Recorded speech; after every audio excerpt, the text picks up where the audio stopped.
Halo semuanya, perkenalkan nama saya Diva Aldania dengan NIM 2202099097 dari Prodi Pendidikan Guru Madrasah Ibtidaiyah, mata kuliah menulis kreatif, fiksi, dan non-fiksi dengan dosen pengampu Ibu Dr. Khadijah MPD. Judul materi yang akan kita bahas kali ini adalah jenis-jenis karya fiksi. Pernahkah kalian menonton video si kancil? Si kancil itu sangat cerdik ya.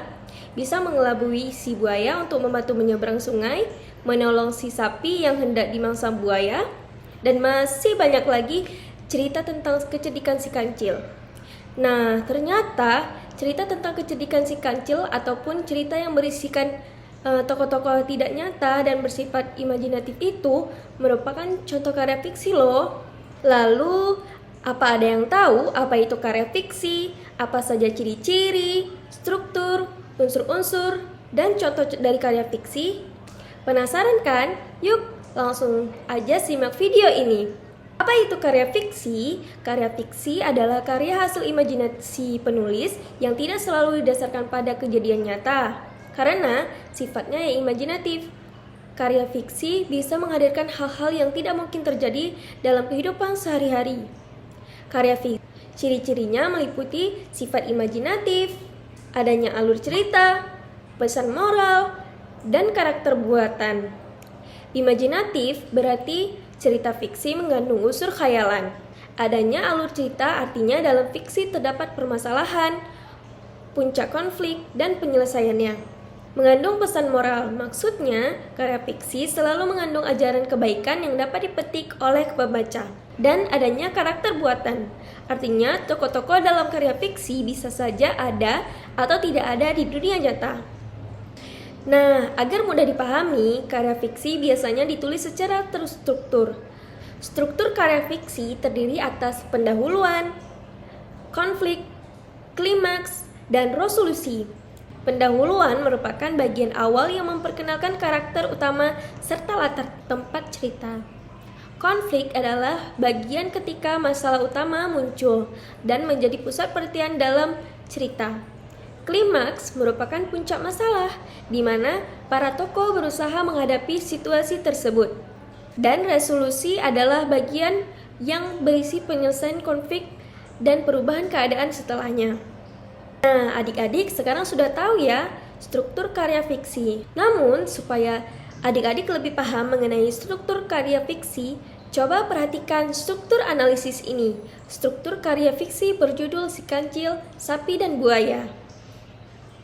Nah, bagian ini masuk ke dalam struktur pendahuluan karena memperkenalkan tokoh-tokoh dan latar belakang cerita.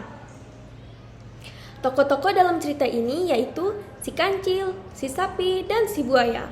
Kemudian, latar tempat dalam cerita ini yaitu di tengah hutan. Bagian ini masuk ke dalam struktur konflik karena permasalahan utama dalam cerita mulai muncul, yaitu setelah sapi memutuskan menolong si buaya, ia harus menghadapi masalah baru karena si buaya tidak mau turun dari punggungnya. Nah, bagian ini masuk ke dalam struktur klimaks karena ketegangan mencapai puncaknya saat buaya mengungkapkan niat jahatnya untuk memangsa si sapi. Peristiwa ini mendorong masuknya si kancil yang akan membantu menemukan solusi. Bagian ini masuk ke dalam struktur resolusi karena berisi solusi atas permasalahan yang dialami si sapi serta keadaan setelahnya. Si kancil membantu si sapi dengan menjebak kembali buaya di bawah batu, sehingga buaya menerima akibat dari sikap tidak tahu diri dan niat jahatnya. Setelahnya, sapi dan kancil pun pergi meninggalkan si buaya. Nah, selain ciri dan struktur, karya fiksi juga memiliki unsur yang dapat mendukung jalannya cerita. Unsur-unsur karya fiksi terdiri atas tema, alur, tokoh, latar, dan konflik. Tema adalah ide utama dalam cerita yang menghubungkan seluruh unsur cerita. Tema dalam cerita ini yaitu kebaikan dan pengkhianatan, karena cerita berfokus pada bagaimana sapi yang baik hati dikhianati oleh buaya yang licik. Alur adalah urutan kejadian dalam cerita. Alur bisa maju, mundur, atau campuran. Nah, alur dalam cerita ini adalah alur maju karena peristiwa-peristiwa dalam cerita ditulis secara kronologis dari awal hingga akhir tanpa adanya kilas balik. Tokoh adalah karakter yang ada di dalam cerita. Tokoh dalam cerita ini yaitu si sapi yang baik hati, si buaya yang jahat dan tidak tahu diri, dan si kecil yang cerdik. Latar adalah suasana, waktu, dan tempat yang mendukung jalannya cerita. Nah, latar tempat dalam cerita ini ada di hutan dan di tepi sungai. Sedangkan latar suasananya mencekam karena buaya ingin memangsa si sapi.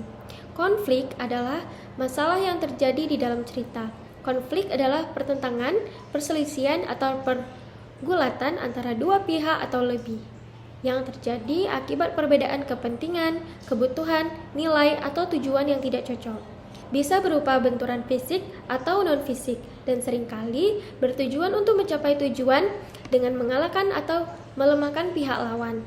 Konflik yang terjadi dalam cerita ini adalah sapi menolong buaya yang terjebak di bawah tumpukan batu, tapi setelah buaya bebas, buaya justru ingin memangsanya. Nah, selanjutnya ada jenis-jenis karya fiksi. Yang pertama, cerpen. Cerpen adalah karya sastra yang berbentuk prosa yang menyajikan kisah fiksi secara singkat, padat, dan ringkas.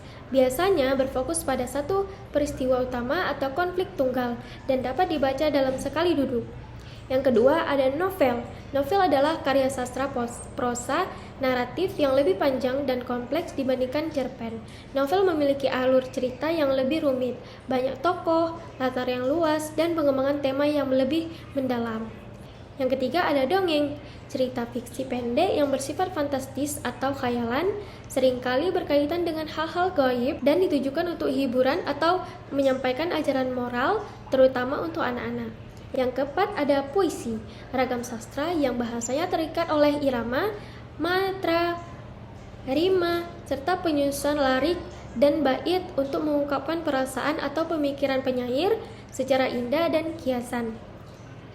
Yang kelima ada pantun, bentuk puisi Indonesia atau Melayu asli yang khas, bersaja AB-AB. Setiap bait biasanya terdiri dari 4 baris, dan 2 baris pertama berupa sampiran serta 2 baris terakhir berupa isi. Yang keenam ada lagu, bentuk seni yang menggabungkan teks atau lirik dengan melodi, irama, dan harmoni musik. Lirik lagu seringkali berupa puisi atau prosa yang dinyanyikan. Yang ketujuh ada drama, karya sastra yang menampilkan cerita melalui dialog dan gerak atau lakuan para tokoh dengan tujuan untuk dipentaskan di atas panggung di hadapan penonton. Yang kedelapan ada komik, bentuk seni visual yang menggunakan gambar diam yang disusun secara berurutan untuk membentuk alur cerita atau menyampaikan informasi, seringkali disertai balon kata atau teks. Yang terakhir ada cerita rakyat, cerita, legenda, atau mitos atau dongeng yang berasal dari masyarakat dan berkembang secara turun-temurun, menjadi bagian dari warisan budaya suatu daerah atau bangsa. Nah, lengkap sudah penjelasan tentang karya fiksi. Karya fiksi bukan hanya bermanfaat untuk hiburan loh. Mempelajari, membaca, dan menulis karya fiksi sangat bermanfaat bagi pelajar. Pikiran dan perasaan kita semakin berkembang ketika kita mengikuti kisah tokoh-tokoh di dalam karya fiksi. Ini karena kita jadi memahami pemikiran, perjuangan, dan pengalaman mereka sehingga kita membangun rasa empati. Nah, selain itu, ajaran kebaikan yang terkandung di dalamnya bisa kita petik dan kita terapkan dalam kehidupan sehari-hari. Dengan membaca dan menulis karya fiksi, kita dapat memperdalam imajinasi dan kreativitas kita. Dan keterampilan berbahasa dan berkomunikasi kita pun meningkat karena kita jadi tahu ataupun menggunakan berbagai kata baru, struktur kalimat, maupun gaya menulis. Nah, ternyata banyak juga ya manfaat kita belajar tentang karya fiksi. Nah, adik-adik, mungkin hanya itu saja yang dapat saya sampaikan dari jenis-jenis karya fiksi, mata kuliah menulis kreatif fiksi dan non-fiksi. Apabila ada kesalahan kata atau pengucapan kurang benar, saya mohon maaf.